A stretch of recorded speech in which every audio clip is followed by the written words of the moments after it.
Ladies, y'all not tired of bashing men? It's like every time I come on any of these platforms, it's just nothing but women just bashing men left and right for one thing or another. It's like you do it so much, it's like you would think it was a requirement to be on social media. Like none of y'all have a good man in your life that did something nice for y'all? People always have double standards. When it comes to them, they're gonna always do what's best for them. But the moment you do what's best for you, you the worst person in the world. But guess what? This season of my life, I'm gonna be the worst person in the world because I'm gonna do what I need to do. And I ain't thinking about nobody's feelings and how they feel. I can care less. She can say men are trash and it's called solidarity. You can say I'm struggling and it's called weakness. She can generalize about your entire gender and it's venting. You can ask a question and you're derailing. The rules are different for you. Not in every way, not in all directions, but it's different. And you've gotten good at saying nothing, at nodding along, at knowing exactly what opinions will cost your friendship, a job, maybe a relationship. You walk on eggshells so often, you've forgotten what solid ground feels like. Today, we're going to talk about the thing that you're not supposed to talk about. Not with anger, not with blame, but with research, with data, with the kind of honest conversation that's been missing from your life for way too long. In 2022, researchers published a study spanning 63 countries and 27,000 participants. They wanted to understand how cultures think about manhood versus womanhood. What they found put words to something you felt your whole life. Across nearly every culture studied, manhood was described as unstable, hard to earn, easy to lose. Something that has to be proved repeatedly through action. Womanhood, it was different. They were stable. They were inherent. Not something that can be stripped away from a single failure. Male weakness was judged more harshly than female dominance, and 95% of the country studied. You're not allowed to have a bad day. One stumble, and you're not a man going through something. You're a man who was never really a man to begin with. And this doesn't just affect you. It affects every relationship you tried to build, every family you hope to create. How do you show up fully for a partner, for kids, when you've been trained to believe that one moment of vulnerability could cost you pretty much everything? Maybe you watched it happen to your father. One breakdown, one crack in the armor. And something changed in how people looked at him that never quite shifted back. And when you try to name it, you're told you're imagining things, that you have it easy. The water you're drowning in doesn't exist. Just keep swimming. None of y'all have a good man in your life that did something nice for y'all? Nobody helped you move or took you to the airport or bought you a drink or bought you dinner, bought something for a housewarming, bought you a card for your birthday, helped you up the stairs with your stroller, gave up their seat for you.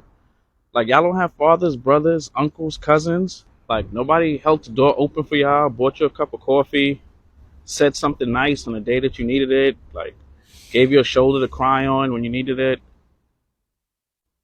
Like come on, man. Like it can't be all bad.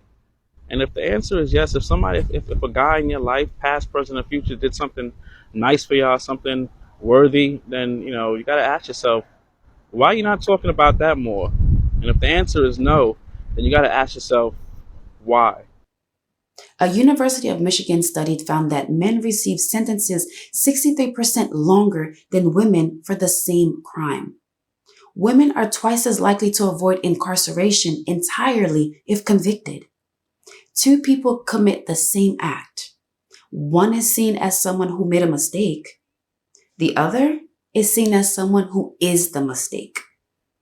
Try pointing this out in public.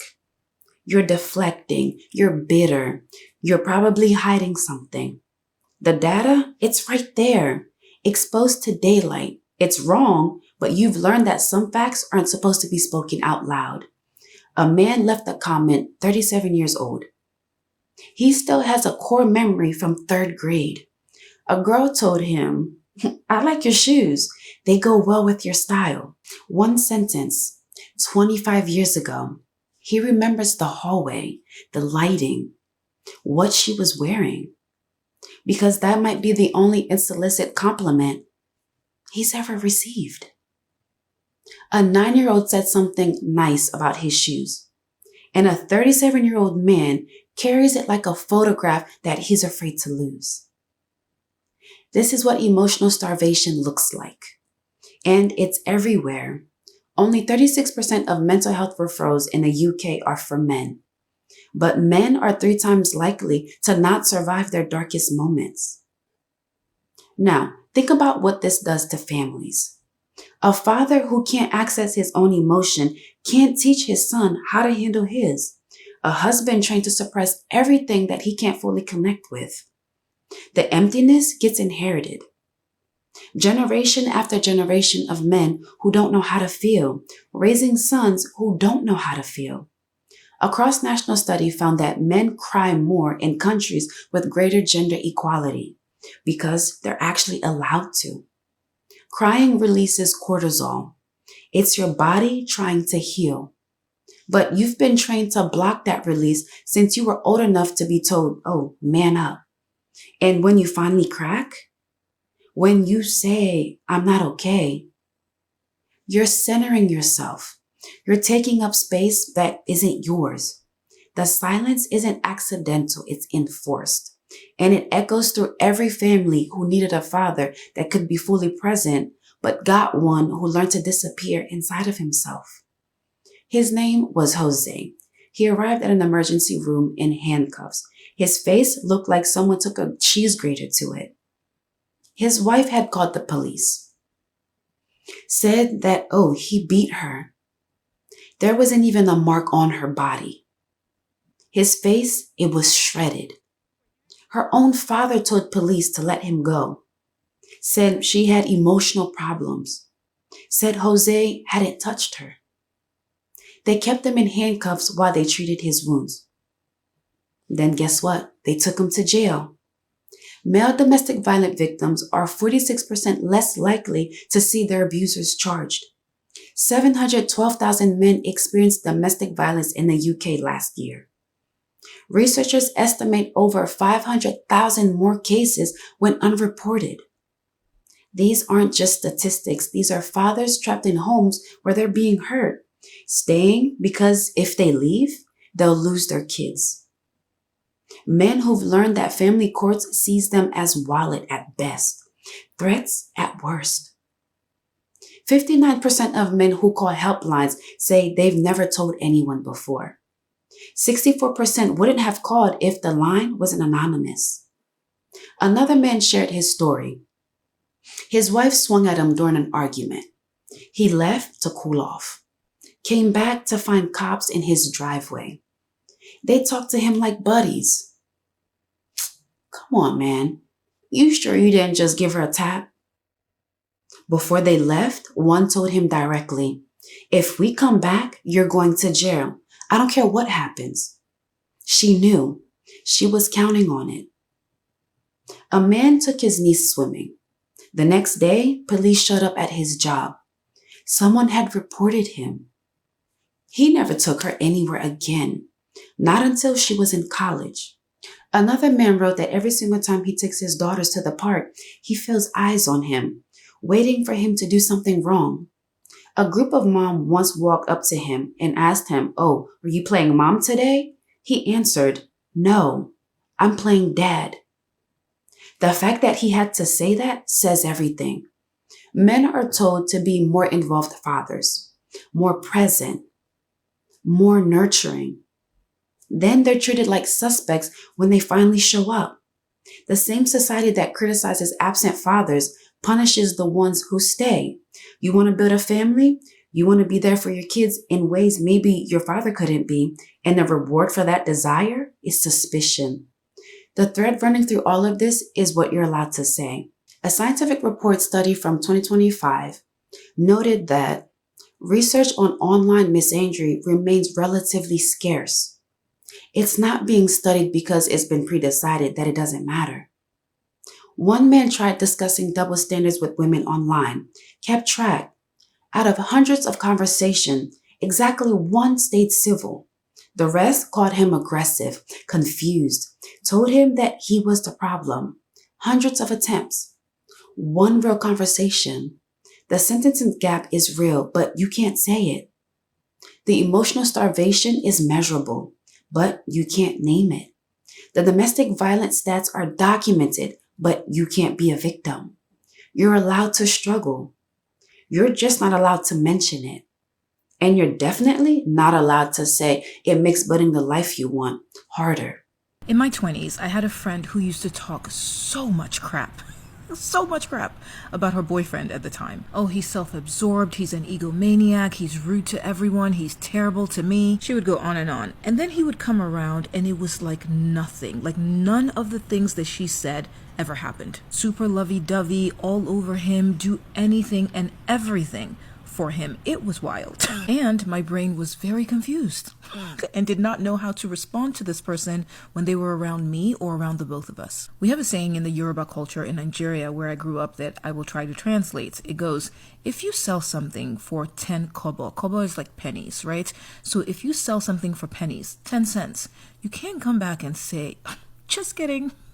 It's actually worth $1. I now declare that it is worth more. I not only declare that it's worth more, I want you to change the perceived value in your mind. If someone said that to you, you would say, girl, bye. You said that it was worth 10 cents, not $1, and that's exactly what it's worth. The reason why we have that saying in the Yoruba culture is that you can't downplay someone, sell them for nothing. Oh, they're terrible, they're a liar, a cheater, I don't respect them, and then come back and say, kidding. They're great. Now treat them like they're great. A guy I know, 5'6", good career, smart, funny. The kind of person you would want in your corner. He stopped counting dating profiles that said 6 feet or swipe left. He told me the preference doesn't bother him. What bothers him is that it's posted openly, casually, and everyone acts like it's nothing. He asked me, can you imagine if I wrote size 4 or smaller? I'd be crucified. But this is just normal. Height is genetic. Baldness is genetic. No amount of self-improvement will change them. Yet, they remain fair game for jokes, for filters, for being dismissed before you even said a word. If you express frustration, you're insecure. Work on your confidence? As if wanting to be seen as a potential partner, a potential father, is too much to ask for. 70% of Americans say financial provision is very important for a man to be a good partner. Only 32% say the same for women. More than double the expectation. An Australian study found that men's stress was lowest when wives earned about 40% of household income. Below that, anxiety about carrying everything. Above that, anxiety about not being primary earner. There's no comfortable place to stand. The expectation was installed before you could even spell your name. Now it shapes how you feel as a husband, as a father, whether you wanted to or not. Try saying this out loud. I feel weird that she makes more, even though I know it's irrational. You'll be told to examine your fragile masculinity. The feeling isn't allowed to exist. So it does its damage in the dark, in your marriage, in the example you're teaching your kids about what a man is allowed to feel. This isn't about blame. Women didn't design these double standards. Most don't see them the same way you don't notice air until it's gone. These patterns were here before any of us were born, and they trap everyone. The same system that tells women to be smaller tells you to be harder. The same culture that scrutinizes her body scrutinizes your bank account. We're all reading from the same script that we didn't write, and our families inherit the damages. The difference? One conversation is allowed out loud. The other one? You're having it now, probably for the first time. So here's what I want you to take with you. The research exists. The numbers don't lie. The silence around this is not natural. It's enforced. And it's starting to crack. You found this video, right? Which means someone else will too. And someone else after that. The conversation is happening now, whether it's permitted or not. You don't have to perform an identity that's destroying you. You don't have to stay quiet to keep the peace. Because this isn't just about you. It's about the family you're trying to build. The kids who need a father who's actually whole. The partner who deserves someone who isn't performing strength while breaking underneath. The rules are different. That's real. But you knowing it's real, that's how it starts to change. For you. And for everyone who comes after. It's been your girl Remi Rene here. I'll see you guys in my next video.